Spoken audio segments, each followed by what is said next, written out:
Well, I'm going to quickly take you through the chapter on pensions and other social security income transfers, and that was a chapter that was written together with John Woodall, who is here.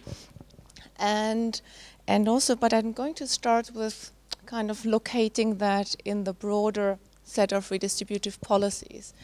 What you have here is, for a number of countries, the level of inequality of market incomes. That's actually the, oops, this is a touch screen. I shouldn't be touching it. If you look at the total kind of height of the columns, this is the level of inequality based on market income, so basically income from labor and from capital. And the blue part of the bar, this is disposable income. And what you see here is how the different components of the redistributive system work together. In green, this is the tax system, and then the red part of the bars are actually pension systems, and the pinkish ones, that is actually all other elements of social protection systems, as far as they kind of manifest themselves in kind of cash incomes in that sense. And what you can see from that graph is actually, well, first of all, pension systems actually play a major role in overall reduction of income inequality, if you look at it from in this perspective, which is really kind of a cross-sectional perspective. But obviously, a lot of that is intertemporal redistribution of income. So that's basically workers contributing to a pension system at some point in their lives or over their working lives, and then when they retire, benefiting from the pension system, and this manifests itself in this apparently quite considerable level of reduction of income inequality through pension systems. What you can also see from that graph is that you have different clusters of country. I mean, you have the Latin American countries here at this end, where you can see that the actual redistribution is very, very small. And it comes as no surprise that they actually have very high levels of income inequality when it comes to disposable incomes. And you have other countries, well, obviously the Scandinavian countries, they find themselves at the other end of that graph, where you really have a substantial amount of redistribution through taxes and through transfers.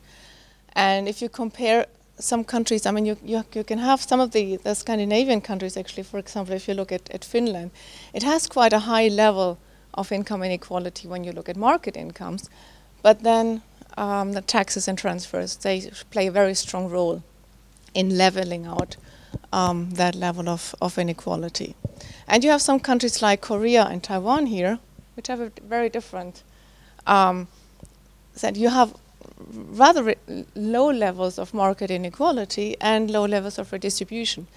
But the actual result of that is quite similar to a lot of countries that have very much higher levels of income inequality in respect to market incomes.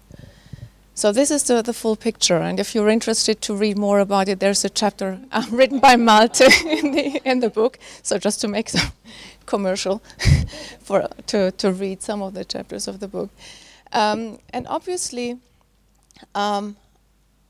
a lot of this redistribution that you see and the international variation is driven by demographic factors. So obviously, if you have a country with a larger population of older people, obviously the redistribution or the redistributive effect of pensions that you see is larger. And this is what is shown on this graph. You have the share of the population age 60 and older, and you have the redistribution, that is the reduction of the Gini coefficient. But what you also see here is there's a very large scope for policy factors.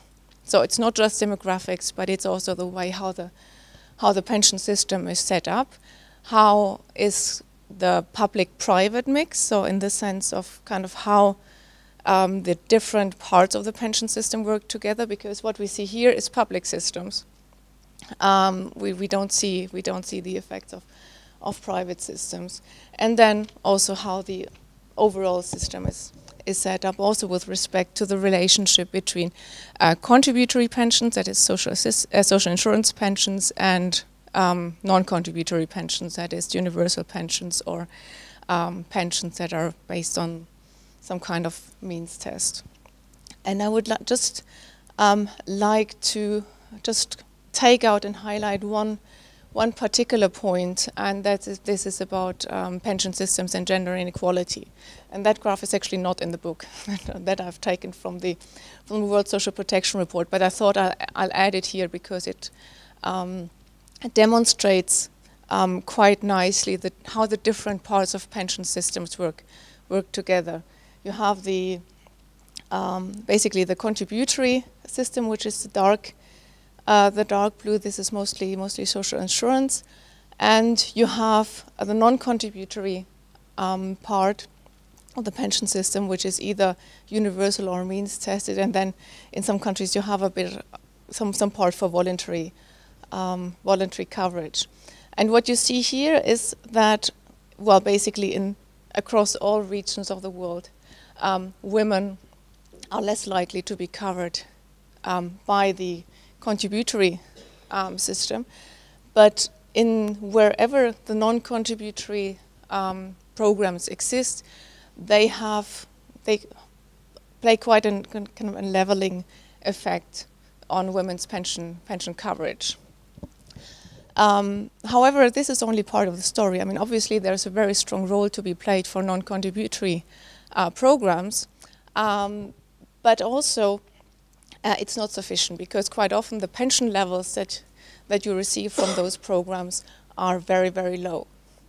And unless you have more gender equality in the contributory systems, it will not really guarantee adequate pension levels for women. And that again kind of takes us back to the link to the labor market, because what you can do in terms of kind of equalizing regulations in pension system, I mean, you can go quite a long way, but it's still quite limited. So basically, if you want to achieve gender equality in terms of income in old age, there is a limited capacity how much you can do through the pension system. But having kind of more equal wages, working conditions, care policies, etc., that plays a very strong role that can also help to achieve better results in that respect. And with that, I'll hand back to Janine. Thanks.